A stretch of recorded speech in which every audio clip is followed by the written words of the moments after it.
those of you that have chosen to follow along in our journey and are interested in how we're doing it, here we go. But let's start off with what I'm using to pull the fifth wheel.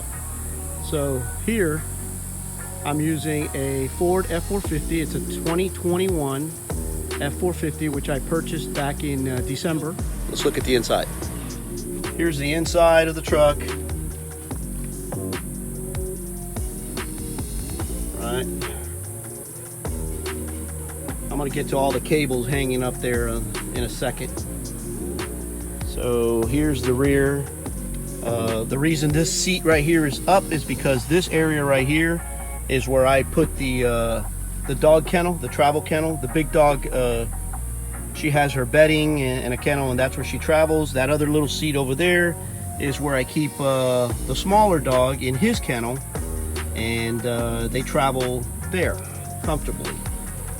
Moving along to the back, I have a bed cover. Okay. And I just happen to have this ladder right here now because since we're doing my daughter's move and stuff, I got a bunch of things going on. But if you can notice back there, I have the 25,000 companion hitch, and that's the main reason why I bought the cover, because I want that out of the elements. So there's the back of the truck. That's what I keep in the bed. And there's something that I use back here in the hitch, and I'll get to that in a second. I'll show you guys that over there. So here you go, real quick. Here's the other side, and this is the co-pilot, my wife Myrna, who by the way is a little bit camera shy. She hasn't been in many of the videos, even though she's my travel partner, but maybe I can talk her into coming out with us. So let me go over this real quick. So inside the cab here I install my, only on travel days, I install my Garmin GPS, the 870 RV, or actually I have the 890 RV, which is specific for traveling with a big coach. Here on this mount, I put my Furion camera system, which is the camera system that's installed in the RV, and I can monitor all the way around, or at least both sides and the rear of the RV while traveling. This little cable right here connects to my dash mounted camera, and then over here on this end, and it's not installed, I took it down, is where I have the tire pressure monitoring system. Okay, so that's a quick rundown on the truck itself. I mentioned two things. I mentioned the hitch, and I mentioned the tire pressure monitoring system. Let me show you those. Let me show you those right now. So as you guys can imagine, the dually truck, and just about any truck, when you're on the highway, the four wheels in the back have a tendency of spitting up rocks and stuff like that, and usually the front end of the coach is what catches those rocks. Well, I have this item right here. Yeah, it's kind of ugly. It makes the back of the truck look a little ugly, but it's very efficient. I hook it up to the hitch receiver, and basically it's a rock tamer. So I install that on the truck only on travel days. Anything that the two dually wheels in the back kicks up, hopefully this thing catches it before it messes up your RV. And while I'm on this topic, I mentioned a second, the tire pressure monitoring system. Here it is right here. Okay, these are little sensors that are installed on all four tires of the RV, as well as all six tires on the truck. The system we run is called Tire Minder. Tire Minder. It's not a cheap system, but so far worth every cent. Now to what we're living in. So this is a 2021 Montana Legacy. It is made by a manufacturer called Keystone. So this is a Keystone Montana Legacy package, and I'll get to that in a minute. It is a 3791 RD. So let's talk about storage for a second. If you do any kind of camping or you're an avid RVer, everybody that does this knows that you got to bring a lot of stuff with you. Okay, in order to facilitate your camping needs, you have to bring stuff with you, especially if you're going to be on the road like us for 4 or 5 months. Now keep in mind, there are people that do this full time, that they live out of their RV. So storage is at a premium in these RVs. You got to bring a lot of stuff so you can be self-contained. What I'm going to do is I'm going to go around the coach and I'm going to open up each one of these compartments, and I'm going to show you just about everything that I bring along with us, and then some. So immediately behind the propane tank is this storage compartment here. This storage compartment, by the way, let me stop for a second. This side is considered the camp side of your campsite. The other side is the working side, and I'll get to that in a second. So this is your camp side. So on this particular storage compartment, aside from the nice little map up top and stuff like that, and I'll explain to you that, I basically have my 22-inch Blackstone grill. For me, this is a lifesaver. I'm the kind of guy that, like my son says, I can mess up a cheeseburger. This Blackstone for me has been a lifesaver. You really can't mess things up on a Blackstone. It comes in really, really handy. This container right here, I keep all my utensils for the Blackstone. And back there, I have a little barbecue, a Cuisinart barbecue. I don't use that as often as I do the Blackstone, simply because what I just mentioned, I'm not a very good barbecuer. I can mess anything up. Right above here, I have a little fan that I turn on when I'm actually cooking. I have my paper towel dispenser right there, my bug zapper, extension cord, a few little things on this side, and I also have a double burner back there, a double burner top, electric top. And the reason for that is the following. So anything that you cook on the stove inside, which, mind you, the stove has a 3-top or a 3-burner top. Obviously it runs on propane.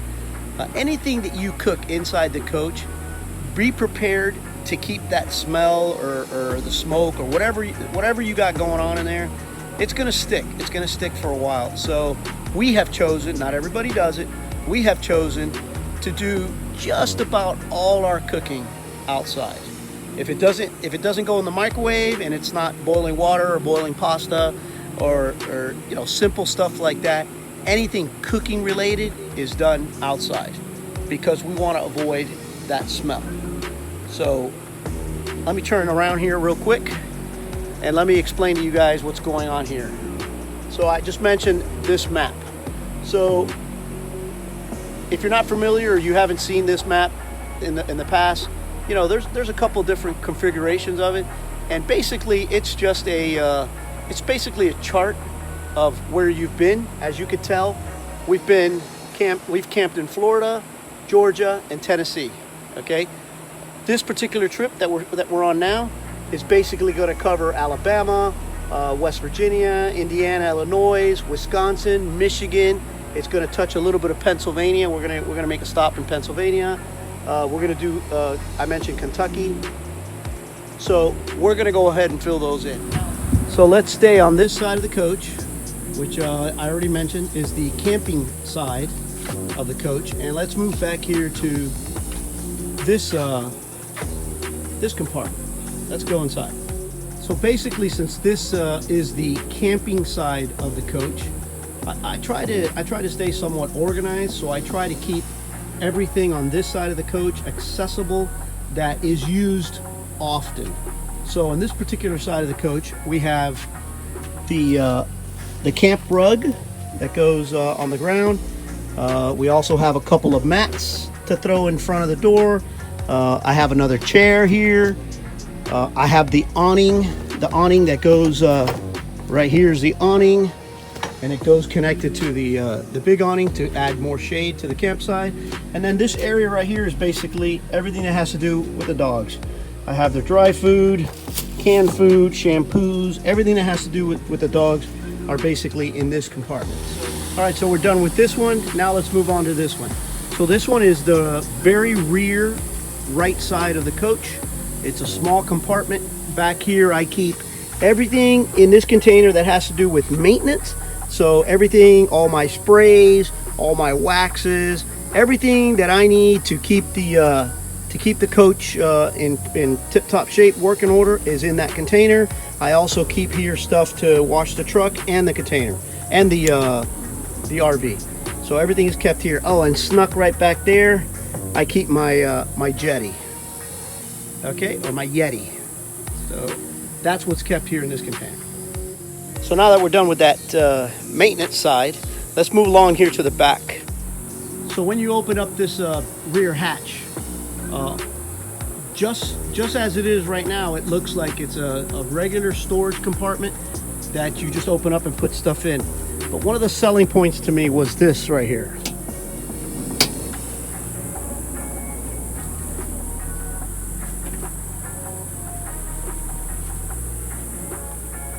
Okay, here we go.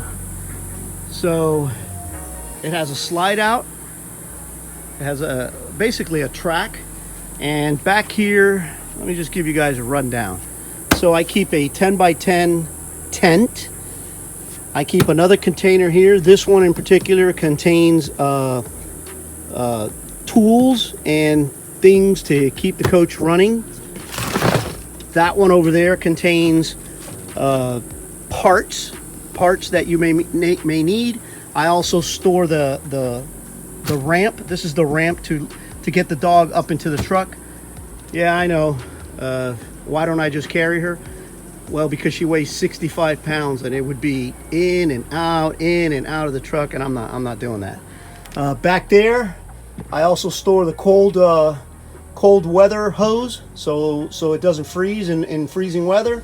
I have another cooler right here.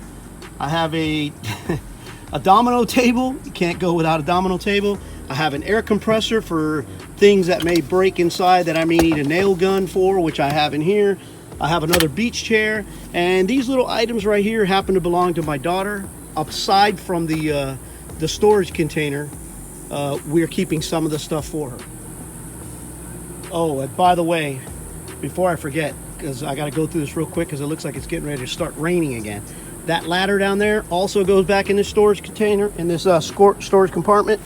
Those two zero gravity chairs and my bicycle also go back here in the storage container, in the storage space. This also has a 300-pound hitch for accessories. I'm not big on having stuff hanging in the back of the RV, so I'm not really using it just now. So let's go over here now to the working side of the RV. So this is the left side of the RV if you're facing forward. Let's start off in this compartment right here. All right, so this side, or this compartment back here, the far left side of the rig, this is where I store some of my leveling blocks right here. I have two sets. This is what you put under the landing gear to raise it or lower it if you need be. I also store my X chocks. These go between the wheels if you happen to be very high off the ground for extra stabilization, so the RV doesn't rock backwards or forwards, even though they are chalked. I'll get to that in a second. I keep that there.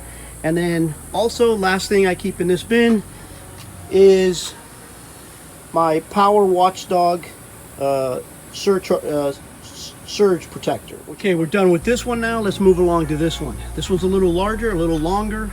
Basically, again, this is the working side of the campsite. So this is where I keep all my stuff. This particular bin is the hazardous material area. So in that container, I keep everything that has to do with that hose, which is the poop hose.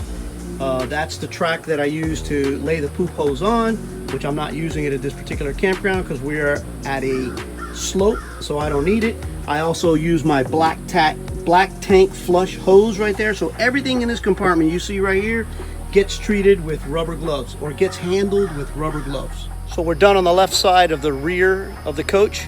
Let's go ahead and move up to the front left side, which is the actual working bay. All right, so basically everything that happens in this coach starts right here in this area. So when you get here, on this side here, I call the wet bay. You have a external shower here. This is for winterization. This is the water bypass. In case in case you're going to winterize the unit, you want to bypass the hot water heater. That's where that's done. This is your city connection. This is your winterizing if it's on or off. Your tank fill, if you want to fill up your tanks to do a little boondocking, or you want normal flow, this is your switch right there. Right below the city connection, you have your black tank flush. That's where you connect if you want to flush your tanks. And down here you have your two handles. You have your gray and your black tank. That's to drain those tanks. I just ran a black tank flush, so I'm keeping the gray closed for now, just so I can flush that in a minute. These two are your low point hoses, so if I wanted to drain all the hot water and all the cold water, I would turn these on and they would come out the bottom. This is one of your battery disconnects, and this is for your satellite and cable TV. In this particular park, we do have cable TV, but we're not using it because we're basically streaming movies on our Roku. And then this side of the camp, I know it seems a little messy. This is where I keep all my tools and all my to-dos, all the stuff that I use basically to work on an RV, my drill sets, my toolbox. I have basically everything back here. So that's this. Now let's talk a little bit about the mechanics part of the RV. So let's start off with one of the more important features in this particular model, or the Legacy package.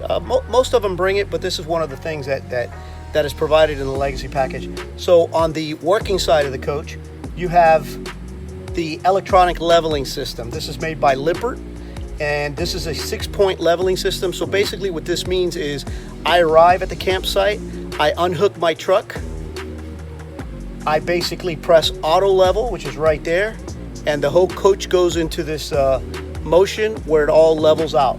That little green button you see there in the middle is telling me on a continuous basis that the coach is all leveled out. So this is the brains basically of the operation. Very important, very handy, very useful. It's good to have, trust me. So in the very front of the coach, the part where the hitch is, which is right here, that goes connected to the truck, right in the front here, I have an Onan 5500 onboard propane generator. Now the Legacy package brings generator prep, so you don't have to pay for the prep part.